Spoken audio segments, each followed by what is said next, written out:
अपने नहीं है ये हमारा मुल्क है मालूम है आप बंदूक क्यों दंगाता है দর্শক, তোরা গুলি করলে আমরা কি হাতে চুরি পরে বসে থাকবো? সীমান্তের কাঁটা তারে দাঁড়িয়ে বুক চিতিয়ে বর্ডার গার্ড বাংলাদেশ বা বিজিবির এক অকুতোভয় সদস্যের দেয়া এই হুঙ্কার কিছুদিন আগেই সামাজিক যোগাযোগ মাধ্যমে রীতিমতো ঝড় তুলেছিল। অনেকেই হয়তো তখন ভেবেছিলেন এটি কেবল একটি তাৎক্ষণিক আবেগ বা কথার কথা, কিন্তু ভারতের সীমান্তরক্ষী বাহিনী বিএসএফ হয়তো ঘুণাক্ষরেও টের পায়নি যে বাংলার দামাল সূর্য সন্তানদের এই কথা আক্ষরিক অর্থেই কতটা ভয়ঙ্কর বাস্তব হয়ে উঠতে পারে। বিনা উস্কানিতে নিরীহ বাংলাদেশিদের রক্তের সীমান্তে ভাসিয়ে দেওয়ার যে নোংরা খেলা বিএসএফ বছরের পর বছর ধরে খেলে আসছে, এবার সেই দাদাগিরির কফিনে শেষ পেরেকটি ঠুকে দিল বিজিবি। শুক্রবার নিরীহ এক বাংলাদেশিকে হত্যার বদলা হিসেবে শনিবার দিবাগত রাতেই ভারতের এক সশস্ত্র চোরা কারবারিকে সোজা জাহান্নামে পাঠিয়ে বিজিবি বিশ্বকে বুঝিয়ে দিয়েছে দিন বদলে গেছে। মাতৃভূমির 1 ইঞ্চি মাটি বা একজন সাধারণ নাগরিকের গায়ে আঁচড় লাগলে তার জবাব এখন আর শুধু ফ্ল্যাগ মিটিং বা আলোচনার টেবিলে সীমাবদ্ধ থাকবে না, বরং জবাব দেওয়া হবে সরাসরি বুলেটের ভাষায়।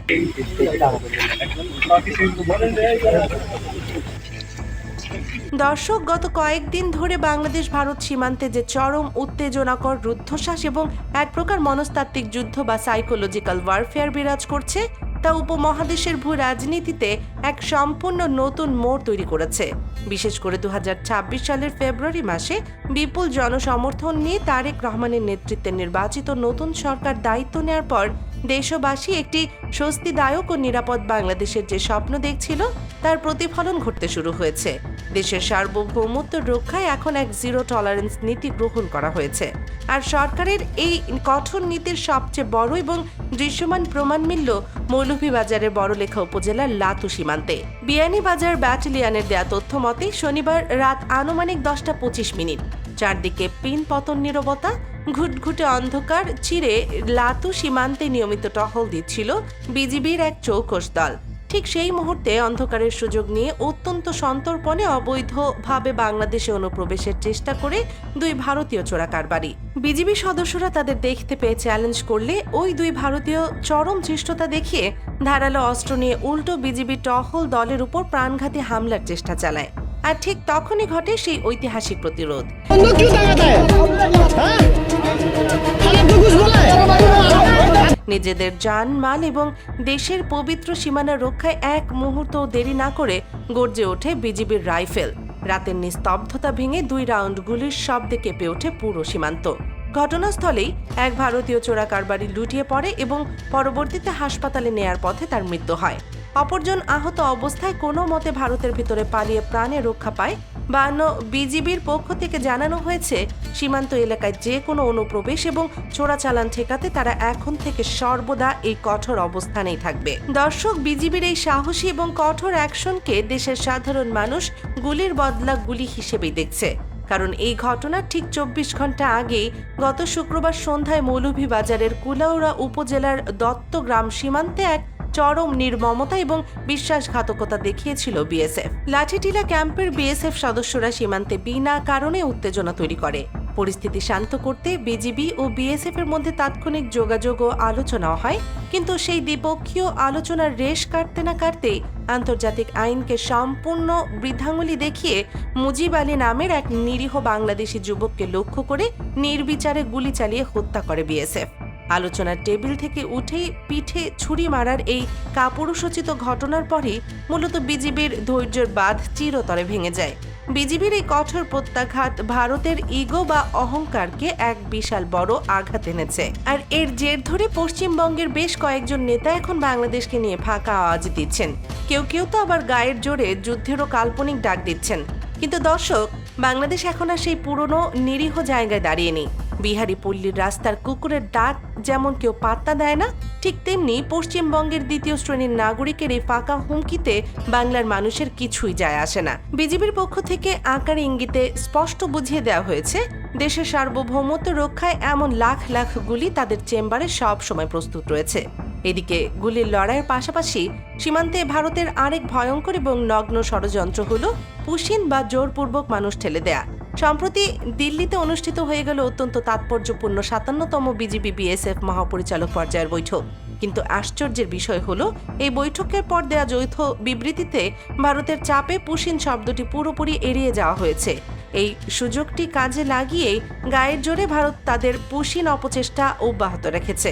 সীমান্তে কোনো মরণাস্ত্র ব্যবহার করা যাবে না বলে প্রতিশ্রুতি দিলেও বিএসএফ তা বারবার লঙ্ঘন করেছে। কিন্তু বিজিবিও এক চুলো ছাড় দিতে রাজি নয়।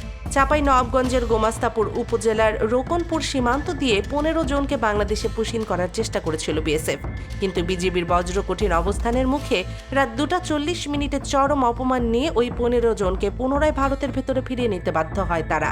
একইভাবে কুষ্টিয়ার দৌলতপুর উপজেলার প্রয়াগপুর সীমান্ত দিয়ে 12 জনকে জোরপূর্বক বাংলাদেশে ঢোকানোর চেষ্টা করা হলে সেখানেও বাধার প্রাচীর হয়ে দাঁড়ায় 47 বিজিবি। এ নিয়ে অনুষ্ঠিত পতাকা বৈঠকে বিজিবি সাফ জানিয়ে দেয় কোনো অবস্থাতে এই অবৈধ অনুপ্রবেশ বাংলাদেশ মেনে নেবে না। জবাবে বিএসএফ জানায় যাচাই বাছাই শেষে তারা সিদ্ধান্ত নেবে। ফলে ওই মানুষগুলো এখন নো ম্যানস ল্যান্ডের চরম মানবিক বিপর্যয়ের মধ্যে খোলা আকাশের নিচে মানবেতর জীবনযাপন করছে। দিনে তীব্র রোদ আর রাতে কনকনে ঠান্ডায় অনেকেই অসুস্থ হয়ে পড়ছেন। দর্শক, পরিসংখ্যান দেখলে শিউরে উঠতে হয়। চলতি বছরের জানুয়ারি থেকে শুরু করে মাত্র 8 মাসে প্রায় 2479 জন মানুষকে জোরপূর্বক বাংলাদেশে পুশিন করার চেষ্টা করেছে ভারত। এর মধ্যে 120 জনেরও বেশি খোদ ভারতীয় নাগরিক এবং বেশ কিছু মিয়ানমারের নাগরিক। অর্থাৎ কোনো যাচাই বাছাই ছাড়াই কেবল মুসলিম বা বাঙালি সন্দেহ নিয়ে নিজেদের নাগরিকদেরই পশুর মতো তাড়িয়ে দিচ্ছে ভারত।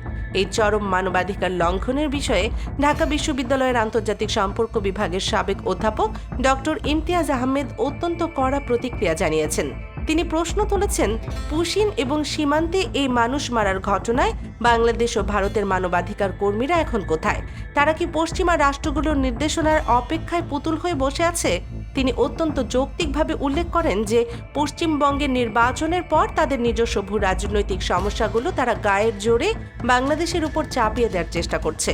সবকিছু মিলিয়ে দর্শক, আজকের বাংলাদেশ ভারত সীমান্ত কোনো সাধারণ সীমারেখা নয়, এটি এখন দেশের সার্বভৌমত্ব রক্ষার এক জ্বলন্ত রণাঙ্গন। একদিকে বিএসএফ এর একতরফা আগ্রাসন, অন্যদিকে বিজিবির বুক চিতিয়ে লড়াই করার অদম্য স্পৃহা, এই দুইয়ের মাঝে দাঁড়িয়ে তারেক রহমানের নতুন সরকার এক কঠোর বার্তা দিচ্ছে বিশ্বকে। দর্শক, বাংলাদেশ ভারত সীমান্তের এই সর্বশেষ এবং উত্তেজনাকর পরিস্থিতি নিয়ে আপনার মতামত কি? বিএসএফ এর বুলেটের জবাবে বিজিবির এই গুলি চালানোর সাহসী সিদ্ধান্তকে আপনি কিভাবে দেখছেন? আপনার অত্যন্ত মূল্যবান এবং সাহসী মতামত আমাদের কমেন্ট বক্সে অবশ্যই জানাবেন। ভিডিওটি ভালো লাগলে লাইক দিন এবং বন্ধুদের সাথে শেয়ার করুন। আন্তর্জাতিক রাজনীতি এবং দেশের সীমানা রক্ষার এমন সব এক্সক্লুসিভ রুদ্ধশ্বাস খবর সবার আগে পেতে দেশ নিউজ 24 চ্যানেলটি এখনই সাবস্ক্রাইব করে বেল আইকনটি বাজিয়ে রাখুন। সত্যের পক্ষে থাকুন, দেশের স্বার্থে একতাবদ্ধ থাকুন। আল্লাহ হাফেজ।